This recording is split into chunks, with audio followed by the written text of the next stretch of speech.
इंसानी बस्तियों के दरमियान एक ऐसी मखलूक भी मौजूद है जिसे आप देख नहीं सकते, लेकिन हज़रत मोहम्मद सल्लल्लाहु अलैहि वसल्लम ने उनकी 3 अलग अलग किस्मों और उनके रहने के ठिकानों की पूरी तफसील बयान फरमाई है, जिनमें से एक किस्म आशिक जिन की है, जो सिर्फ आपकी एक छोटी सी गफलत की वजह से आपके वजूद पर कब्जा कर सकता है। अल्लाह रब्बुल इज़्ज़त ने कुरान करीम की सूरह अल हिज्र में इरशाद फरमाया कि जिन्नात की तख्लीक आग के शोले से हुई है।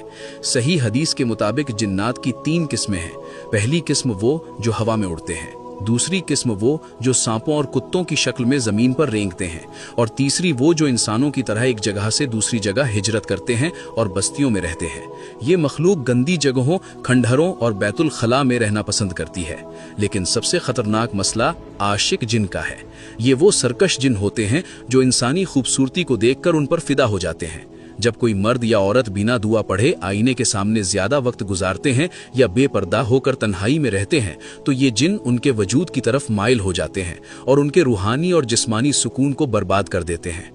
अक्सर लोग ये समझते हैं कि ये सब सिर्फ कहानियां हैं, लेकिन अक्ल और दीन दोनों इस बात की गवाही देते हैं। इस्लाम ने हमें बैतुल खला जाने से पहले दुआ पढ़ने और कपड़े बदलते वक्त बिस्मिल्लाह पढ़ने का हुक्म क्यों दिया? हजरत मोहम्मद सल्लल्लाहु अलैहि वसल्लम ने फरमाया कि बिस्मिल्लाह पढ़ना इंसानों की शर्मगाह और जिन्नात की आंखों के दरमियान एक पर्दा बन जाता है।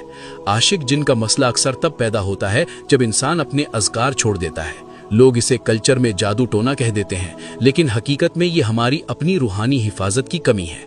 आज हमारे मुआशरे में कई नौजवान लड़के और लड़कियां बेवजह की उदासी, चिड़चिड़ापन और शादियों में रुकावट का सामना कर रहे हैं।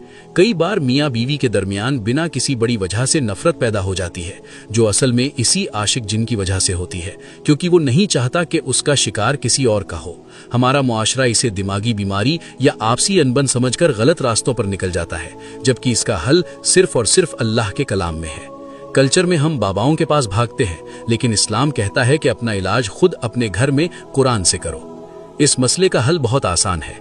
सोने से पहले आयतल कुर्सी और चारों कुल पढ़ने की आदत डालें।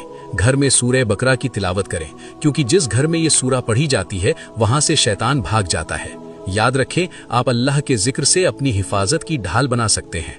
इस पैगाम को सदका जारिया की नीयत से शेयर करें। मुमकिन है आपकी एक शेयर से किसी की रूहानी उलझन हल हो जाए और उसे सुकून मिल जाए।